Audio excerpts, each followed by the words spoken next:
Hey you guys, this is going to be a quick little video on general maintenance on your 2017 Toyota Corolla. First thing we're going to be doing is replacing the air filter. We'll be going over to this air box right here. There's going to be a clip on this side. There should be a clip back here. Once you do that, loosen up this wire right here and pull this box up. Eventually, it will loosen this enough to remove the air filter from underneath.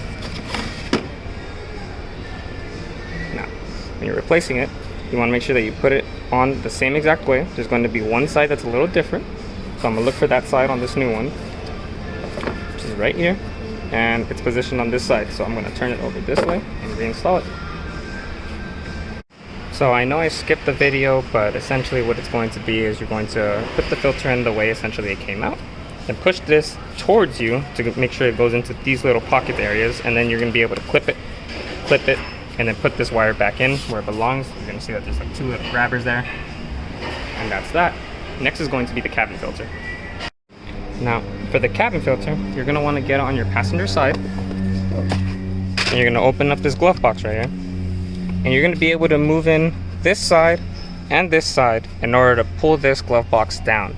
Also keep in mind there's going to be this ear right here. You're going to want to pop this off, and then here, let me try to give you a little example. You're going to push in, and it's going to release this. You're going to do the same thing on the other side, and there you go. Now this is what you should be seeing. If you check this out, if I can turn this light on, there you go. You're going to see that this thing has a little ear on it. Well, if you pull that little ear and pull this out, there's your cabin filter. Now as you can see, this one tells you what side is up, and look how dirty that is. We'll set this aside real quick and pop open the new box. Give me a second.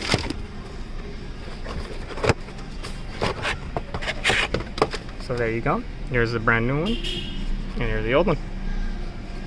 Now, this one is going to have a little arrow. I believe that suggests that it's supposed to be facing up, so that's what we're going to do. We're going to install this with facing that side up. And now you're just going to reverse what you did in the first place. So you're going to put this little thing back in here. There you go, covers back on, and this is going to go back on right here. Now, keep in mind that these little hooks right here at the side, or at the bottom of the glove box compartment, will go into this right here, and it should clip in. So if I can manage to do this with one hand, let's see. So if you guys can see, I'm lining it up, and there, it just clipped in. Now, the other side doesn't seem to be clipped in, so I'm just going to push it in a little bit. And now all you have to do is lift it up, and there you go. Once you do that, you move over back here to the ear again and just reinstall it. That prevents this from falling fast. It's just going to slow down the process of this opening. And there you completed your cabin air filter. Now to begin your oil change, what you're going to want to do is remove this cap. Just set that right there, and I like to remove this cover just so I can see the whole engine block, and in case I spill, I won't spill on the plastic piece like this previous owner has. With the cap removed, I'm going to lift the vehicle up. Now I have a lift, but most people will have a jack. You'd want to lift up the front end, and when you get underneath and start draining the oil. So now we're underneath the vehicle, and this is the passenger front tire. Next to it, you're going to see this oil pan, this oil filter. You're going to remove both. Oil filter should be able to remove with your hand. Second. There you go. Make sure you have an oil drain pan or something to catch all the oil that's spilling out of there. And you're going to want to use a 14mm socket with a 3/8 ratchet. Put that on there.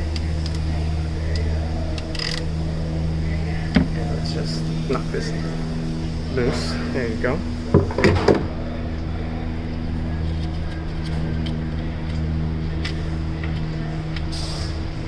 And there you go. Now just wait until it drains completely. Something to add is that you're going to see this rubber gasket right here in between the actual bolt and hole. You're going to want to replace this. Typically when you buy a new oil filter, it will come with it, and you're going to place it back onto here like so, and then reinstall the bolt up there. Now, something you're going to want to do with the new oil filter is make sure that you lubricate this rubber gasket right here. I just tend to get some oil that's draining off the car, and just rub it around, and repeat this process until the whole thing is thoroughly wet. That's about it. And this is more or less what it should look like. Now, once you've wiped this off completely, the mounting plate for this oil filter, you're going to install the oil filter itself. Now, best way to tighten an oil filter is once it's snug, a little snug, give it a half turn, and it's good to go. Now that I've installed the new rubber gasket on the oil drain plug, I'm going to install this back on here. And you're going to want to tighten this. The way I like to tighten it is you're going to wait until it feels a bit snug. So wait until it feels a bit snug. Right here feels snug, and then just give it like about a quarter turn. There you go. And that's about it. Now after you've tightened everything at the bottom of the engine, we're going to move back up here and we're going to fill up the motor with oil. I believe this Corolla takes about 4.5 quarts of 020, so you're going to fill that up, and once that's set and done, you're going to tighten this cap back on there and start your engine. Make sure you check for leaks, make sure that the bottom of your car doesn't have any oil, and you're good to go.